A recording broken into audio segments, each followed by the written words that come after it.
एक बड़ा सा गांव है जहाँ लोग खुशहाली से रहते हैं। यहाँ हर साल बहुत कड़ाके की ठंड पड़ती है। कुछ लोग इस ठंड का आनंद लेते हैं और सुकून से जीवन जीते हैं। वही कुछ लोग ऐसे भी हैं जो इस कड़ी ठंड से रोज जूझते हैं। उसी गांव में एक छोटा सा घर था। उस घर में चिंकी, दादी माँ, महेश और शांति चारों साथ रहते थे। उनके लिए जीवन हमेशा आनंद से भरा नहीं होता था। कड़ाके की ठंड उनके लिए एक बड़ी मुश्किल बन जाती थी।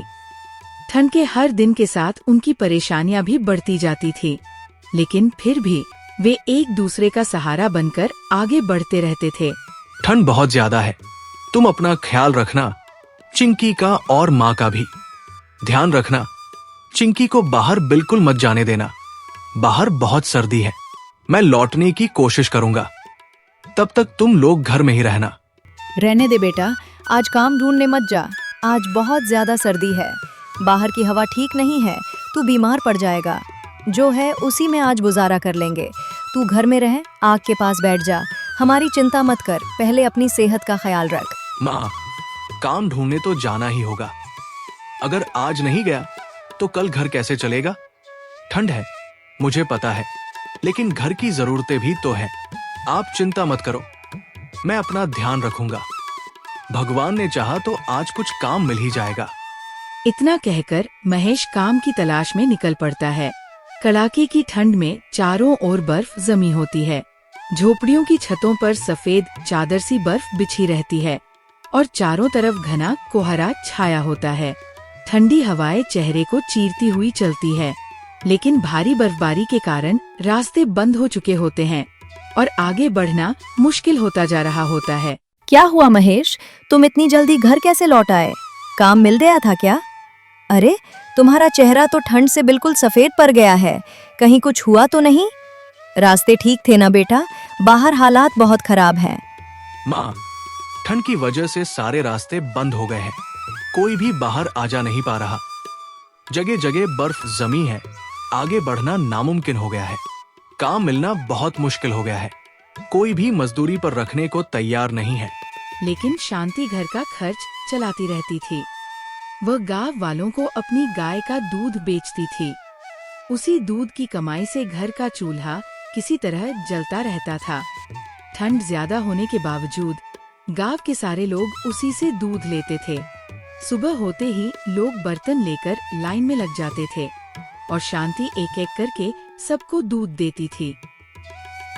माँ, मुझे रोज रोज रोटी और दूध अच्छा नहीं लगता, मैं रोज वही खा खा कर बोर हो गई हूँ।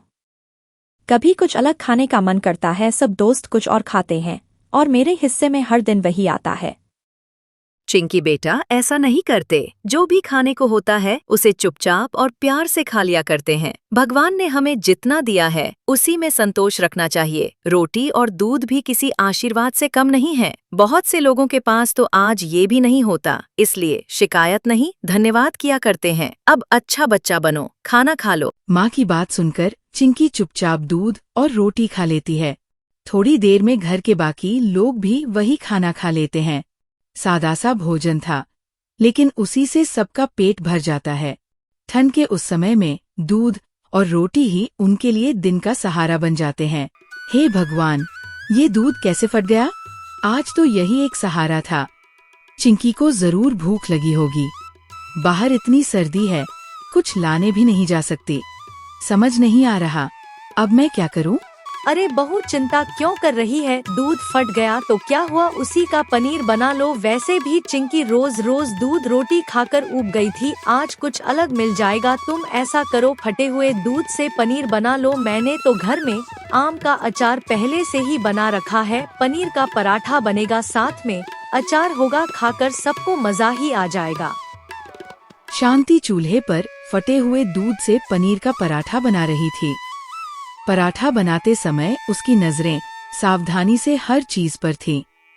सामने चिंकी बैठी थी और उत्सुकता से देख रही थी। उसकी आंखों में भूख के साथ साथ खुशी भी झलक रही थी। घर में हल्की सी खुशबू फैल रही थी और ठंड के बावजूद घर में थोड़ी गर्माहट और सुकून का माहौल बन गया था।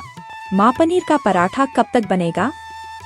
मुझे बहुत मन कर रहा है खाने का। इतने दिनों बाद कुछ अलग खाने को मिलेगा। रोज रोज तो सिर्फ रोटी और दूध ही मिलता है। आज पनीर का पराठा बनेगा और मैं सोच भी नहीं सकती कितनी खुशी होगी उसे खाने में। जल्दी कर दो माँ, मैं अभी खाना चाहती हूँ। अरे चिंकी, और पनीर का पराठा भी बनने वाला है, बस थोड़ा सा इंतजार कर लो। बेटा, ये देखो चूल्हे पर पराठा अच्छे से सिक रहा है। अभी इसे पलटती हूँ, फिर घी लगाकर उतार दूंगी। गरम गरम पराठा मिलेगा, आराम से बैठकर खाना। इतने दिनों बाद कुछ अलग बन रहा है, तो थोड़ा सब्र भी तो करना पड़ेगा। बस समझ लो, अब थोड़ी ही देर है। माँ, आपने तो बहुत स्वादिष्ट पनीर का पराठा बनाया है। खाकर सच में बहुत मजा आ गया और दादी माँ का बनाया हुआ अचार अच्छा लग रहा है। पराठे के साथ अचार मिल जाए तो खाने का मजा 2 गुना हो जाता है। इतनी ठंड में गरम गरम पनीर का पराठा मिल जाए, बस इससे अच्छा और क्या हो सकता है। महेश, मैं सोच रही हूँ क्यों न गांव में पनीर का पराठा भेजा जाए। 10 रुपए का पराठा रखेंगे ताकि सब लोग ले सकें। मुझे लगता है लोगों को पसंद आएगा। सारा सामान तो अपने ही घर का है, पनीर भी हम घर में ही बनाते हैं, इसलिए खर्च भी कम रहेगा। ठंड में गरम गरम पनीर का पराठा मिलेगा तो लोग जरूर लेंगे। अगर ये चल गया तो घर के लिए थोड़ा सहारा भी बन जाएगा। तुम ठीक बोल रही हो। तुम्हें गांव में पनीर के पराठे का ठेला खोलना चाहिए।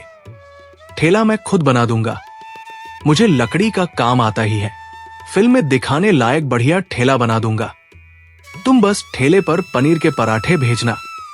मेरे ख्याल से लोगों को ये बहुत पसंद आएगा। तुम्हारा ये विचार वाकई बहुत सही है। अब शांति अपने घर के बाहर ठेला लगाती है। ठंड बहुत ज्यादा है। ठेले पर गरम पनीर के पराठे रखे होते हैं। पास में घर का बना दही और आम का अचार रखा होता है। शांति चूल्हे के पास खड़ी होकर पराठे सेंकती रहती है। ठंडी हवा चलती है, हाथ ठिठुरते हैं, फिर भी वो अपना काम करती रहती है।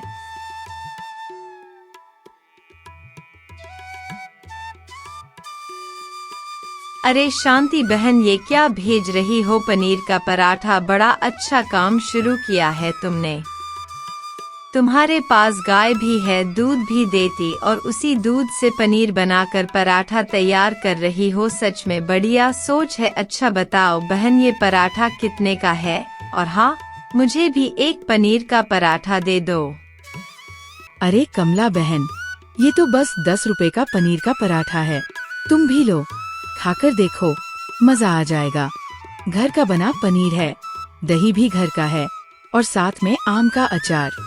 इतनी ठंड में गरम गरम पराठा खाओगी तो शरीर में गर्माहट भी आ जाएगी। लो बहन, आराम से बैठकर खाओ। शांति एक प्लेट में गरम पनीर के पराठे परोसती है। पराठों के ऊपर वो घर का बना हुआ मक्खन रखती है जो धीरे धीरे पिघलने लगता है। साथ में घर की बनी ताजी दही रखती है। दादी माँ का बनाया हुआ अचार, प्याज, हरी मिर्च और नींबू भी प्लेट में सलीके से सजाती है। सब कुछ घर का बना होता है, साफ, शुद्ध और प्यार से तैयार किया हुआ। अरे शांति बहन, क्या पनीर का पराठा बनाया है तुमने? बिल्कुल ताज़ा और नरम, खाते ही स्वाद आ गया। ऊपर से मक्खन, साथ में दही और अचार, सब कुछ कितना सादा और शुद्ध है। सच कहूँ तो ऐसा पराठा बहुत दिनों बाद खाया है। मेहनत और घर के स्वाद का मजा इसमें साफ झलक रहा है। सच कहूँ शांति बहन, मुझे तो यकीन ही नहीं हो रहा तुम सिर्फ 10 रुपए में इतना बढ़िया पनीर का पराठा दे रही हो। ये सुनकर शांति के चेहरे पर हल्की सी मुस्कान आ जाती है। उसे अच्छा लगता है कि उसके बनाए पराठे लोगों को भा रहे हैं। ठंड के बीच अपने हाथों के स्वाद की तारीफ सुनकर उसका मन भर आता है।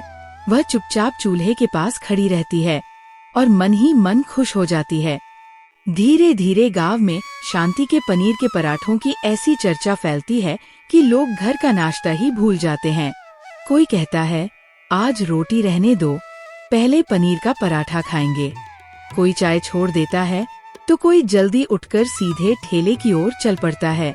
सुबह सुबह गांव में एक ही आवाज गूंजती है, आज पराठा मिलेगा ना।